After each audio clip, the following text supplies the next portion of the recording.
kita sebagai peternak selalu optimis, ya. Kalau kita tidak optimis, tentu kita akan mengurangi semangat kita untuk beternak, gitu loh. Kalau bicara prospek peternakan ayam, kita melihat eh, dan setiap tahun kan ada pertambahan permintaan atau pertumbuhan pasar. Nah, kalau kita tidak isi ini, kalau kita pesimis, nanti pertumbuhan ini jadi kosong, gitu. Indonesia itu mempunyai penduduk yang cukup banyak, dan ini kan pasar dalam arti eh, masyarakat itu membutuhkan daging ayam. Nah, sepanjang masyarakat butuh daging ayam dan ini perlu disuplai. Nah, ini disuplai dari peternakan ayam, terutama ayam broiler yang untuk dagingnya. Akhir-akhir ini kan banyak tantangan. Tantangan yang sangat terasa ini adalah suhu. Akhir-akhir ini kan suhu meningkat, begitu. Nah, sedangkan peternakan ayam ini pertumbuhan ayamnya itu banyak dipengaruhi oleh suhu. Nah, sekarang bagaimana kita mengatasi ini kan? Nah, oleh sebab itulah ada beberapa peternak sekarang yang sudah memulai teknologi sederhana, misalnya di kandang itu dipasang kipas supaya nanti secara umum suhunya itu bisa turun dari suhu yang ada di luar, begitu.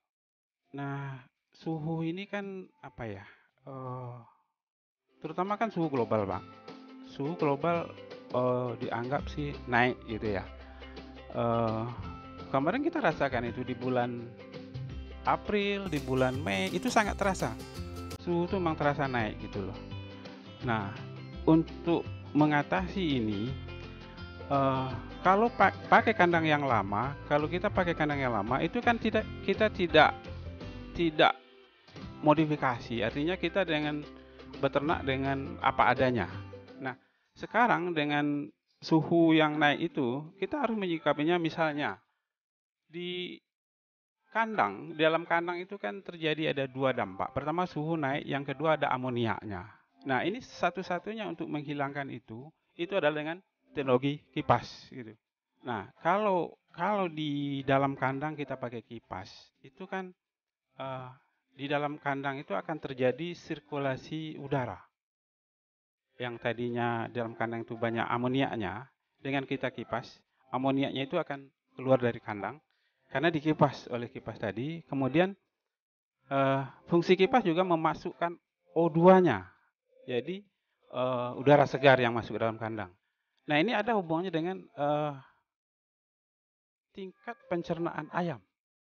Jadi kalau oksigennya full atau banyak, proses pencernaannya lebih bagus. Artinya daya serap pakan itu akan bagus.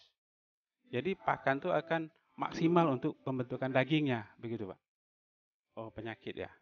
Eh, Dulu sumber utama dari penyakit itu adalah dari sanitasi kandang.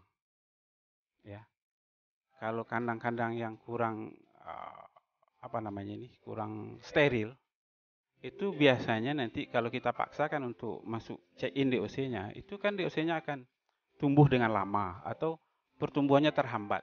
Ini disebabkan oleh virus atau bakteri yang masih ada dalam kandang. Oleh sebab itu, kalau menurut saya, kandang itu harus full steril. Artinya dalam arti bersih dan sanitasi gitu loh. Gitu, Pak. Ya, kita bilang periode ya. Nah, kita bilang periode. Nah, satu periode ternak ayam itu kita hitung 2 bulan. Ya, 2 bulan.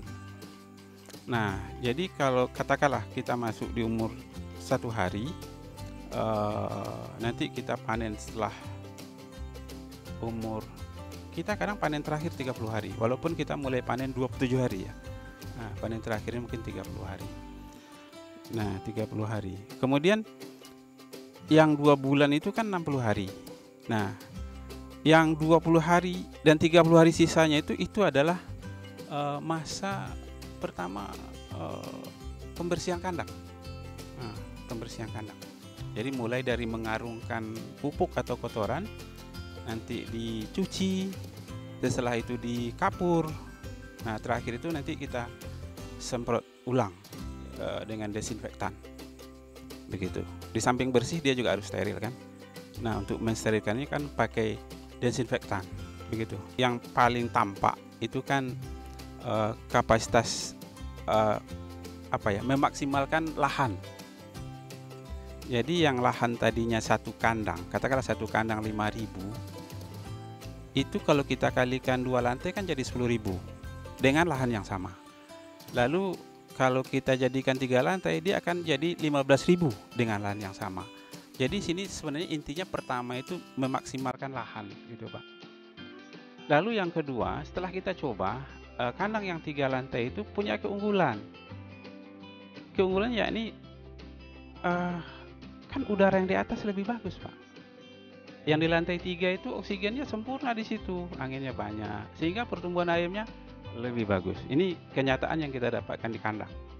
Kenyataannya kandang 3 lantai dengan pakai kipas itu hasilnya lebih maksimal dibandingkan kandang-kandang yang lama. Begitu Pak. Saya bilang begini ya, saya kan pelaku peternak ayam gitu.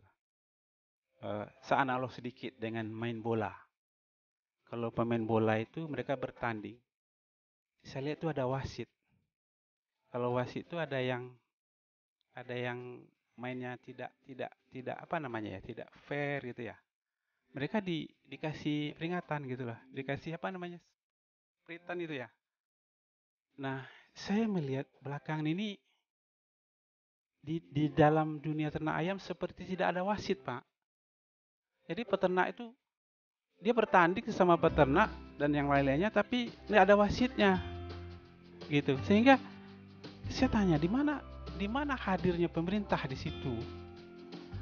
Sedangkan untuk pengaturan pasar, ya populasi DOC dan lain-lainnya itu kita punya kekuatan di situ.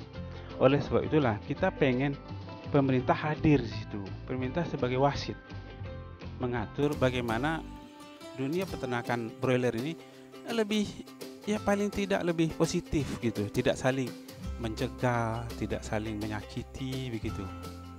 Itu yang terasa bagi kami gitu Pak. Kita perlu kompak. Bukan berarti kita harus kompak membuat harga, tidak. Tetapi kita kompak sebenarnya idealnya berapa sih populasi yang cukup untuk Indonesia ini gitu loh. Sehingga nanti pasarnya juga menerima seperti yang kita ciptakan. Katakanlah kita butuh ayam 7, kita ciptakan 7. Jangan ciptakan 8, karena itu oversupply. Nah, itu nanti dampaknya kemana-mana. Misalnya, pertama yang kena ya peternak lah, karena dia pasti menyarankan harganya masih murah kan begitu ya. Pasti lebih murah dia menawarkannya. Nah, kalau ini yang terjadi, yang pertama menderita adalah